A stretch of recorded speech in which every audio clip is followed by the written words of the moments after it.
Hey everybody, welcome to the DAO Punks Cohort 4 Week 5 post. So, I'll start with the definition. A protocol, according to Wikipedia, is a system of rules that allows two or more entities of a communications system to transmit information via any variation of a physical quantity. The protocol defines the rules, syntax, semantics, and synchronization of communication and possible error recovery methods. Protocols may be implemented by hardware, software, or a combination of both. Last week was all personal and fed into my individual being and soul. I needed that time to reflect and think about my unique place in this world. This week is also getting deep for me, but in a completely different way. So let's continue here and see if this makes any sense outside of my head whatsoever. Every time that I brainstormed on what the heck to write for my DAO Punks Cohort 4 blog entry this week, I keep coming back to the word protocol. It almost seems like there's a paradox happening with DAOs and specifically with DAO Punks.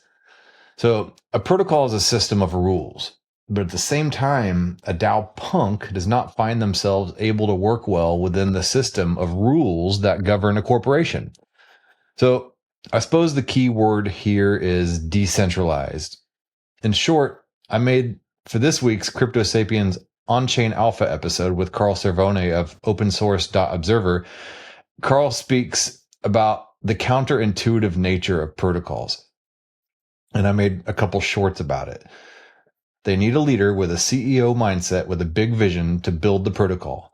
Powerful and effective leaders, however, oftentimes they have the ego and the drive for recognition that goes along with it.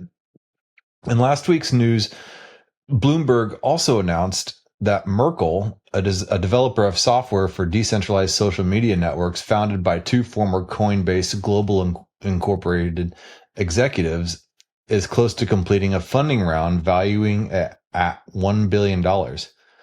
This news and the episode on Crypto Sapiens, it's really driven me to reflect on the definition of a decentralized protocol and the mechanisms behind it.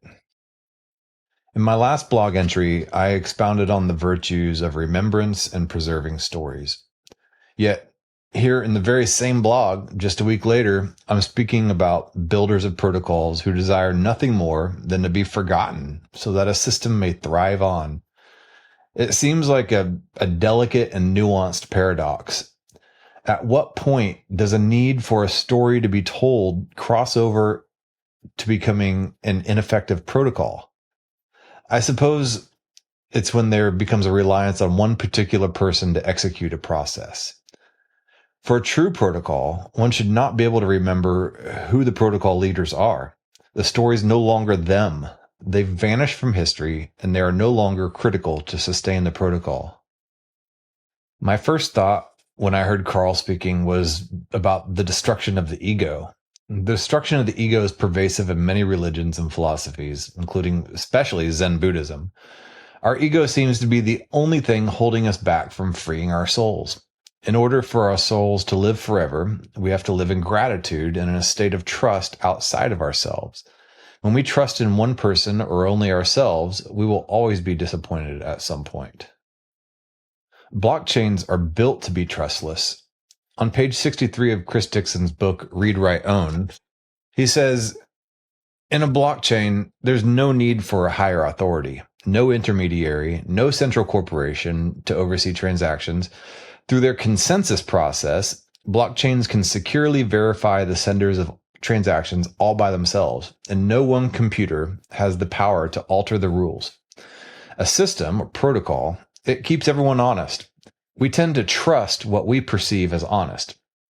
A protocol is built on and creates consensus. Consensus comes from communication between two or more entities. That intangible relationship is where trust and honesty are born. It's a spark of creation. It is reality. Consensus is a mechanism with which to form that reality. Consensus is by definition a noun in the dictionary, but to consent is a verb. This word is very blurry to me as it seems to be both action and state of being. A system with true consensus is also called trustless. With consensus, those who are consenting have transparency. And as Chris Dixon also says, transparency begets trust. So there's a paradox. A trustless protocol built by consensus creates trust. Consensus, by definition, needs more than one person, and a relationship requires a sharing of energy. A healthy sharing of energy is the first step to dissolving your ego. Even in an unhealthy relationship, one person can take another person's ego, causing an imbalance. Every time a relationship is formed, more of the individual ego dissipates. When a person joins a community of relationships, those multiple relationships dissolve into mechanisms of living that benefit the community as a whole. All those relationships are the individual units of a protocol. As the people are born and die, those relationships as actions that sustain a community ideally are passed to the new individual to keep the action in place and preserve the health of the community. As time passes and external circumstances change, those relationships that form consensus need modification to adapt. And this is where, in each generation, the ego plays its part. I'm thinking about what it means to work in a DAO. On top of that, what does it mean to be a punk? Being in a DAO is being in a decentralized community with an autonomous structure that is not dependent on a hierarchy, a leader, or any single executive decision. A punk, on the other hand, is hyper-individualistic and rebellious, but that does not mean that a punk shuns community. As I said in my previous Week 2 blog post, does it mean that you have a certain type of stubborn faith that you need to survive will be given to you by those around you? Not because you don't want to work and are looking for handouts, but because you believe so strongly in standing up for what's right and rejecting our mainstream comforts that you will proudly be derisively called a punk by the normie. As a result, you have faith that those in your community see the value in your stance. They will see to it that you have what you need. So my reflection for this week is that trust and trustlessness are like yin and yang, ever cycling off of each other like a constant feedback loop. DAOs are based, decentralized individual networks of relationships which build consensus, which in turn build reality and trust. Anytime a new external input is brought to the community, it sends a ripple of consensus to the individual relationships, adjusting the nature or state of being of the DAO in a dynamic manner. So this brings me back to the linked Bloomberg article at the beginning of this blog entry about Merkel receiving $1 billion funding round. What does an external influence like this do to the fabric of an organization? Does this influx of external money erode the consensus or faith that those in your community will see the value in your stance? Farcaster is not a DAO. It's a sufficiently decentralized network. But I think the question still applies. The moment any individual node or ego breaks that consensus, then the DAO is no longer decentralized and it dissolves, or it needs to be forked into a new DAO community to restore the balance.